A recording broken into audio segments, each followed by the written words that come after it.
Hi, it's Stu, and I had suggested to myself that I wouldn't do a book review of the 4 books I took traveling, but I'm still here, I'm still traveling, I've extended a few days, I'm done with the books. I haven't put them in little free libraries yet, although I have visited a few little free libraries. So I thought, why not make the video since I still have the book? And since I have an opportunity to make a little video, so here it is.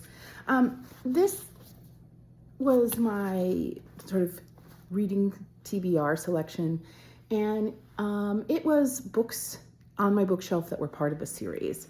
And so I found that I had several books that I had found through little free libraries or thrifting that were parts of series. They were either part 1 or some other number beyond 1. And I'm right now not into reading series. Like, it's not in my mind to then go and find a whole series of something.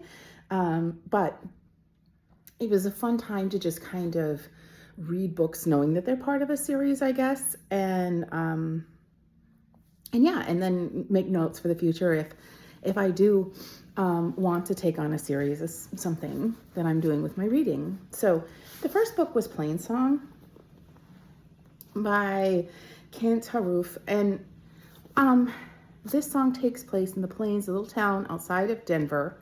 It follows the lives of a couple of different characters, and sort of, it's a small town, so of course their lives intersect.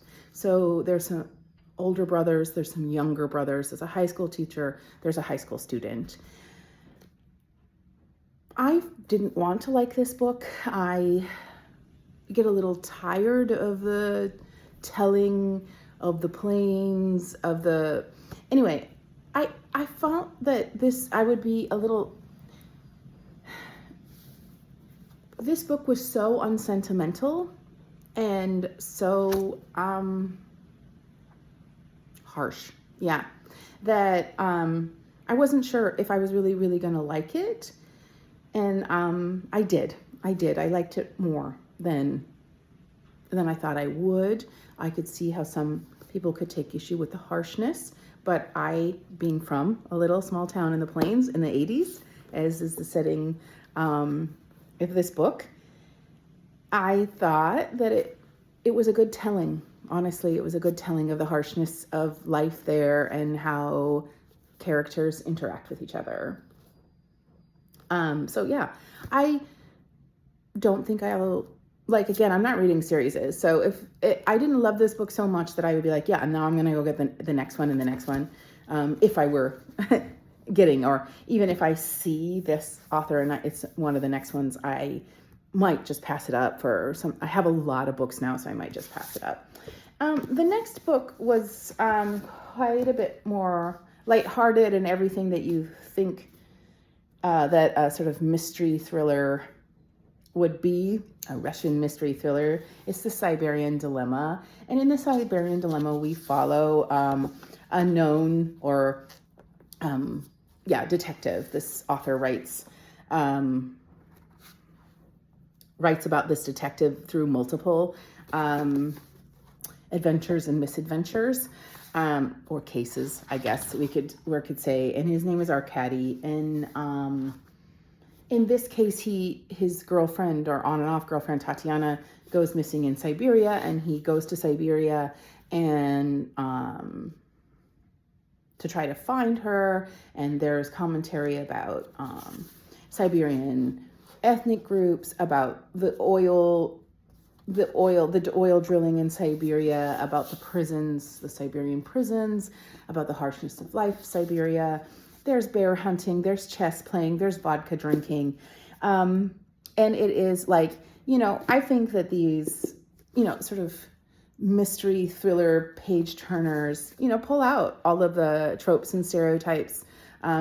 It's just part of the way that they tell their story. And I found this story to be true to what it was and fun. And I probably, again, wouldn't necessarily ever read another thing delivered by this author. But if I was just I'm in my mystery thriller era,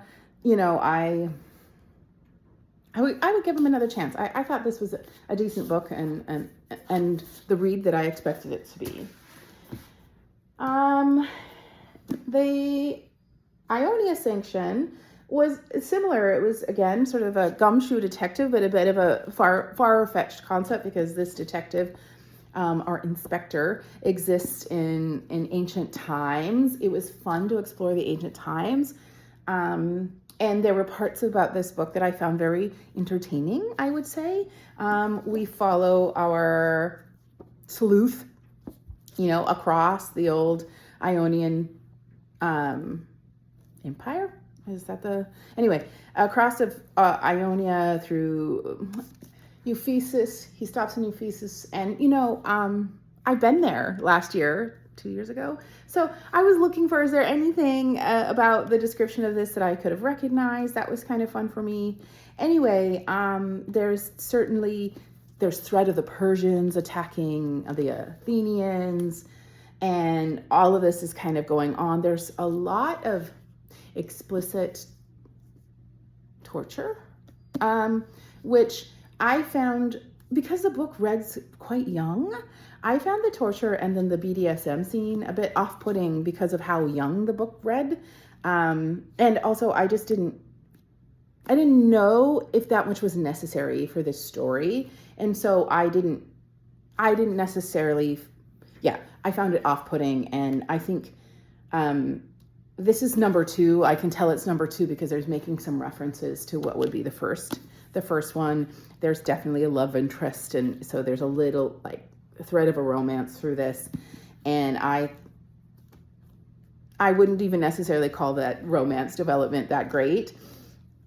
If you are someone who is off-put by explicit scenes, this book is not for you, and they kind of creep up on you again because you don't expect them to be necessarily in a book like this. And it's, again, it read pretty young for me. And if you like, I think Gary Corby spent a lot of time exploring the ancient world. So if exploring of the ancient world is for you, this could be a fun series.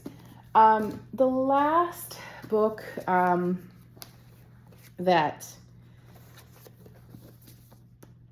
I read was very young, and also it's ancient. It's Greek mythology as well, and it was I think what I was looking for when I picked my young reader fantasy of Flights and Chimes and Mysterious Times. And Flights and Chimes and Mysterious Times was fun, and it was fantastical, but it was also very steampunk and a bit brutal, right? And this isn't that at all. This is just fun and very young and fantastical. And if you have children, you most likely are familiar with any of the Percy Jackson series.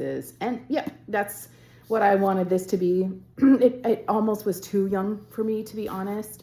But it is what it is. And I picked it up for it to be just innocent, cozy, a fantastical children's book that, this week in reading wasn't that harsh, although the Ionian section, I told you, had some brutality in it.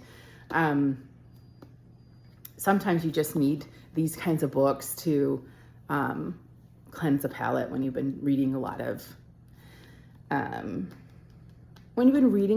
heavy material. Anyway, that was it. Those are my books in a series, and it was great for traveling. I think this selection was great for exactly what I wanted it for, which was books that were page turners that I could put down and get in and get back out of, because that's what you do when you're traveling. And I will be putting them in little free libraries, maybe even without exchanging, because the next ensuing video, I think I'll make 2. I had 2 thrifting book hauls that are quite substantial, so I don't need to be carrying any more books back with me. And also I have a lot of great books to look forward to reading, so yay!